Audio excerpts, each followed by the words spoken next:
नमस्कार, आप देख रहे हैं खबर इंडिया और मैं हूं आपके साथ चंद्रश्री राजपूत। देश के प्रधानमंत्री नरेंद्र मोदी की लोकप्रियता का अंदाजा आप इस बात से लगा सकते हैं कि आज उनके आगे बड़े से बड़ा दुश्मन भी नतमस्तक है। मोदी की लोकप्रियता उनके विपक्ष को कितना मजबूर कर रही है कि वो ऐसे फैसले ले जिनकी उम्मीद किसी ने शायद नहीं की हो। बार बार नरेंद्र मोदी देश को और लोगों को, जनता को ये दिखा रहे हैं अपने काम से कि किस तरीके से उन्होंने देश को संभाला है।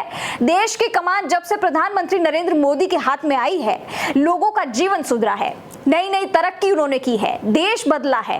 लेकिन इसी के चलते विपक्ष कहीं ना कहीं उनके बीच में इस बात की खलबली रहती है। विपक्ष हमेशा बीजेपी और नरेंद्र मोदी के विरोधी रहा है।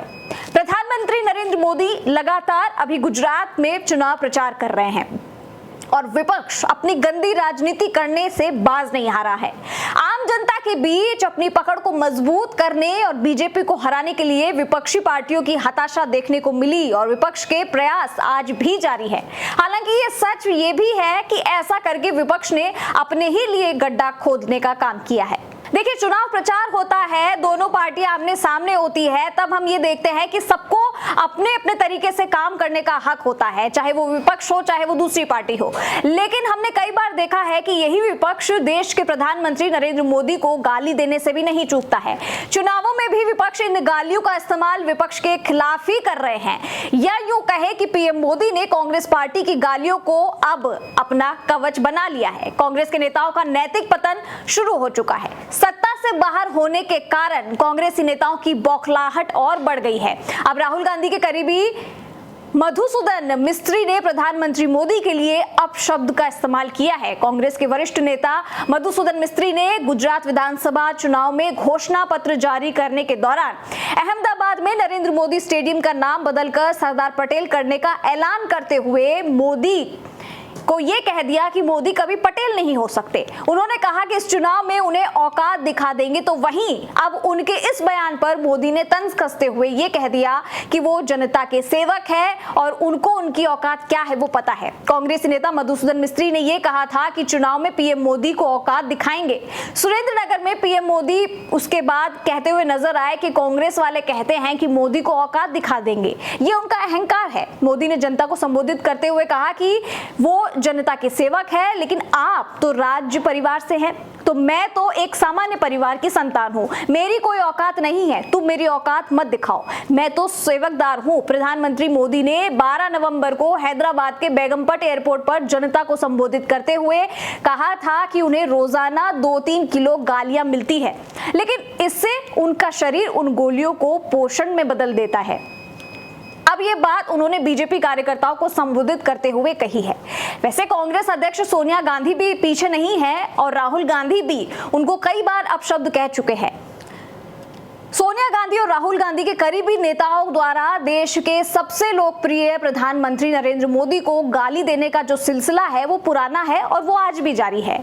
पीएम मोदी को गरियाने की नींव जो है वो 2009 में कांग्रेस नेता बीके हरिश्चंद्र ने रखी थी। उन्होंने सबसे पहले मोदी को गंदी नाली का कीड़ा कहा था, जिसके बाद 17 अगस्त 2013 को गुलाम नबी आजाद ने मोदी को गंगू तेली कह दिया। वो अलग बात है कि संसद से गुलाम नबी की सदस्यता खत्म होते समय मोदी वोटों की गणित साधने के लिए भावुक हुए थे। 14 जुलाई 2013 को बेनी प्रसाद वर्मा ने पीएम मोदी को पागल कुत्ता कह दिया था। तब पीएम मोदी बनने की रस्साकसी कर रहे थे। खुद राहुल गांधी ने भी कई बार सार्वजनिक रैलियों में ये कहते हैं कि नरेंद्र मोदी हिंदुस्तान के प्रधानमंत्री है और हम उनका आदर करते हैं। हमें वो गाली दे सकते हैं, लेकिन हम और हमारे लोग ऐसा कभी नहीं कर सकते। हालांकि कांग्रेस के कथनी और करनी में काफी अंतर होता है। ये कोई पहली बार नहीं है कि कांग्रेस पार्टी के नेता ने पीएम मोदी को अपशब्द कहे हैं। उसके बाद आपको बता दें कि उन्होंने 2018 में 20 सितंबर को ये कहा था कि हिंदुस्तान का ये चौकीदार है। प्रधानमंत्री नरेंद्र मोदी को उन्होंने चौकीदार बता दिया था। कांग्रेस के पूर्व मंत्री गुलाम नबी आजाद 2013 को नरेंद्र मोदी को गंगू तेली कहते हैं। इसके बाद सलमान खुर्शीद ने उन्हें 8 जून 2013 को बंदर तक कह डाला। कांग्रेस नेता रेणुका चौधरी भी पीछे नहीं हटी, उन्होंने मोदी को नेमोनिटस वायरस कह दिया और इसी दिन यानी कि 7 जून को शांताराम नाइक ने मोदी को हिटलर और पोल पोट बताया। तो तो वहीं गोवा से कांग्रेस राज्यसभा सांसद शांताराम नाइक ने नरेंद्र मोदी की तुलना हिटलर तानाशाह से कर दी। 2012 में अर्जुन मोढवाडिया ने तब के गुजरात मुख्यमंत्री रहे नरेंद्र मोदी को असफल पति कहा था। इसके अलावा 3 मार्च 2013 को मणिशंकर अय्यर ने मोदी को सांप, बिच्छू, गंदा आदमी बताया। कांग्रेस अध्यक्ष सोनिया गांधी ने साल 2007 को पीएम मोदी को मौत का सौदागर कहा था और सोनिया गांधी ने 1 फरवरी को भी 2014 को भी ऐसा ही स्टेटमेंट दिया था। तब उन्होंने उन्हें जहर बोने वाला आदमी बताया था। नोटबंदी पर विरोध जताने के लिए 16 नवंबर 2016 को कांग्रेसी नेता प्रमोद तिवारी ने प्रधानमंत्री नरेंद्र मोदी की तुलना दुनिया के तानाशाह शासकों गद्दाफी, मुसोलिनी और हिटलर से कर दी थी। नोटबंदी पर प्रमोद तिवारी ने कहा कि दुनिया के किसी भी विकसित देश ने आज तक ऐसा फैसला नहीं लिया। जिन लोगों ने ऐसा किया उनमें गद्दाफी, मुसोलिनी और हिटलर है। चौथा नाम है नरेंद्र मोदी का। मणिशंकर अय्यर, इन्होंने प्रधानमंत्री नरेंद्र मोदी के बयान देते हुए नीच किस्म का आदमी तक कह दिया था। तो वहीं मल्लिकार्जुन खड़गे ने 4 नवंबर 2018 को कहा था कि मोदी हिटलर है।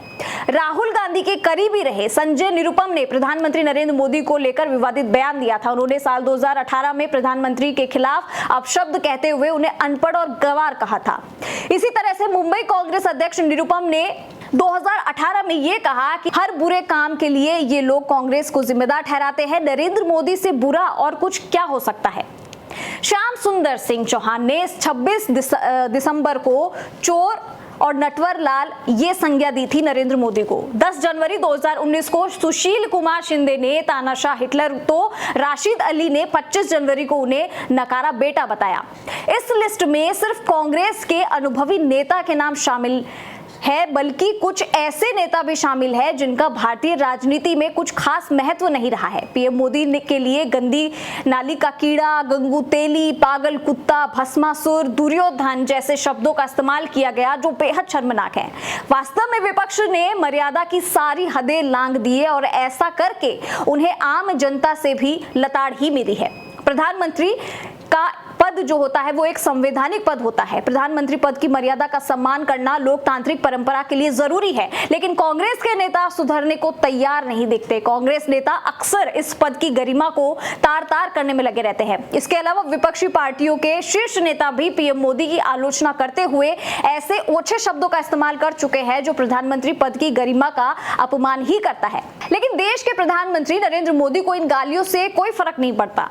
इससे एक बात तो साफ हो चुकी है कि भविष्य में ये गालियां कांग्रेस के गले की हड्डी बन भाजपा को मजबूत कर रही है। चुनावों का असर इस पर क्या पड़ता है ये देखना बहुत दिलचस्प होगा, क्योंकि गुजरात और हिमाचल चुनाव जो है वो है और उसके बाद जो 2024 का चुनाव होगा उसमें भी ये देखना होगा कि जिस तरीके से प्रधानमंत्री नरेंद्र मोदी के पद की जो गरिमा है, जिसको तार-तार कांग्रेस लगातार करती आई है, उसके बाद वो अपने ही पैर पर कुल्हाड़ी मार रही है। लेकिन इसका असर चुनावों में क्या होगा वो देखना बहुत दिलचस्प होगा। इसे लेकर आपका क्या कुछ कहना है मैंने कमेंट बॉक्स में जरूर लिख के बताइएगा और हमारे चैनल को लाइक, सब्सक्राइब और शेयर करना ना भूलें और हाँ, बेल आइकन जरूर दबाइएगा। नमस्कार।